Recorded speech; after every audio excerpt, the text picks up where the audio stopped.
আজ আমি আলোচনা করব আমাশয় রোগটি সম্পর্কে।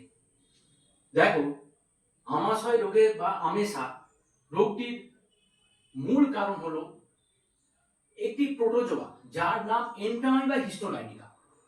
এটি মানুষ কেবলমাত্র নয়, মানুষ ছাড়াও অন্যান্য প্রাইমেট জাতীয় প্রাণী যেমন কুকুর, বিড়াল ইত্যাদি আমাশয় রোগ সৃষ্টি করে।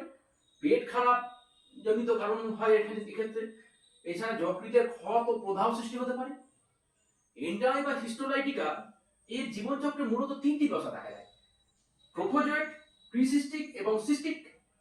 প্রোটোজোয়েট এই দশা প্রোটোজোয়াগুলি মূলত বৃদ্ধি ও খাদ্য গ্রহণকারী দশায়। এই দশায় কোষকের রক্তকণিকা, আবরণী কলা এবং অন্ত্রের ব্যাকটেরিয়া ভক্ষণ করে পুষ্টি লাভ করে এবং দেহের কোনো নির্দিষ্ট এক্ষেত্রে এই দশায় এদের কোনো নির্দিষ্ট আকার থাকে না এবং ধীর গতিতে সঞ্চালনের মাধ্যমে এরা স্থান পরিবর্তন করতে পারে। এটি চলমান প্রোটোজোয়েটের ব্যাস প্রায় 15 থেকে 60 মাইক্রোমিটার পর্যন্ত হতে পারে। এদের কোষের সাইটোপ্লাজম পরিধির দিকে স্বচ্ছ এক্টোপ্লাজম এবং কেন্দ্রের দিকে ঘন এন্ডোপ্লাজম অংশে বিভক্ত। এরা অবাধ শ্বসন সম্পন্ন করায় এদের মাইটোকন্ড্রিয়া থাকে না বা মাইটোকন্ড্রিয়া প্রয়োজনীয়তা থাকে না। মসৃণ ও অমসৃণ endoplasmic reticulum, Golgi body, ribosome প্রভৃতির উপস্থিতি দেখা যায়। এর ক্ষেত্রে দেখো, এদের নিউক্লিয়াসটি 4 থেকে 7 মাইক্রোমিটার ব্যাসযুক্ত হয়। নিউক্লিয়াসের কেন্দ্রে একটি বড় দানার ন্যায় এন্ডোজোম ও কোরিওজোম থাকে। নিউক্লিওপ্লাজম সূক্ষ্ম লাইসিন জালক থাকে যা স্পোকের ন্যায় দেখতে হয়। এরপরে আসছে প্রিসিস্টিক দশা। প্রিসিস্টিক দশা থেকে সিস্টিক দশায় রূপান্তরিত হয়।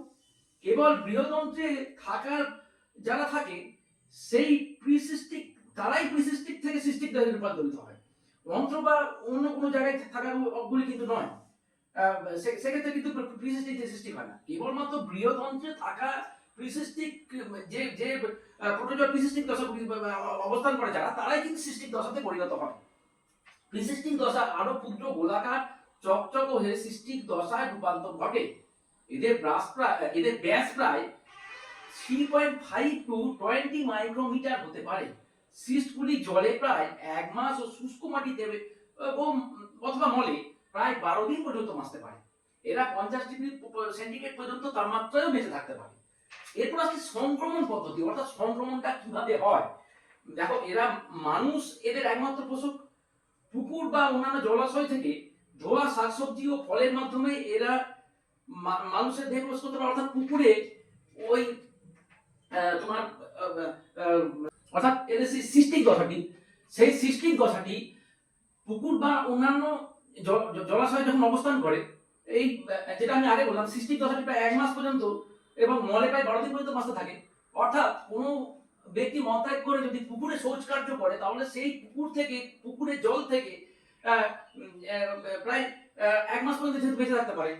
তা কেউ যদি বাসন বা জামা কাপড় ধৌত করে, সেখান থেকে তার মুখে কোনোভাবে যদি দেহে প্রবেশ করে, সেই ধোয়া বাসন বা জামা কাপড়ের মাধ্যমে তার দেহে যদি প্রবেশ করে, তাহলে সেটা কিন্তু মানুষের দেহে এইভাবে সংক্রমণ হতে পারে। এরপর হচ্ছে সংক্রমণের পর কি করে, অন্ত্রে ঢুকে সিস্টিক থেকে মেটাসিস্টিক বা তরুণ প্রোটোজয়েট বা অ্যামিবয়েডি দশায় পরিণত হয়। অর্থাৎ অন্ত্রে বসবাসকারী অবস্থায় প্রোটোজয়েটের বিভাজন এবং সিস্টিক ও মেটাসিস্টিকের নিউক্লিয়াসের বিভাজন ও সাইটোকাইনেসিসের বিভাজন, এই দুই পদ্ধতিতে এদের জনন সম্পূর্ণ হয়। মানবদের সংক্রমণের পর সংখ্যা বৃদ্ধির কারণেই মানুষের আমাশয় রোগ হয়। আইবিএসিস বা আমাশয় রোগের লক্ষণগুলি কি কি? দেখো, পেটের পীড়া, মলের সাথে মিউকাস, রক্ত সিস্ট নির্গত হয়, তবে সবসময় রক্ত নির্গত হয় না। অন্ত্র ছাড়া যকৃৎ, ফুসফুস ইত্যাদি অঙ্গের সংক্রমণ হলে তাকে গৌণ সংক্রমণ বলা হয়। এরপর আসছে রোগ প্রতিরোধ ব্যবস্থা ও চিকিৎসা পদ্ধতি।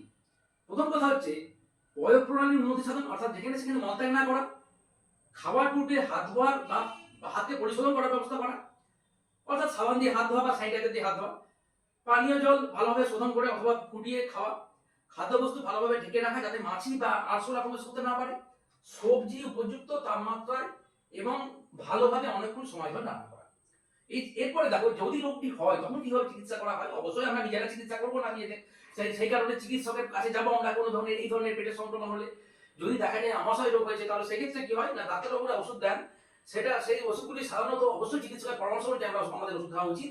সেই ওষুধগুলি সাধারণত কি দেওয়া হয়, সেটা না মেট্রোনিডাজোল, টিনিডাজোল, সাইপ্রোফ্লক্সাসিন, উইনিডোক্লোর ইত্যাদি ওষুধ দেওয়া হয়। ধন্যবাদ।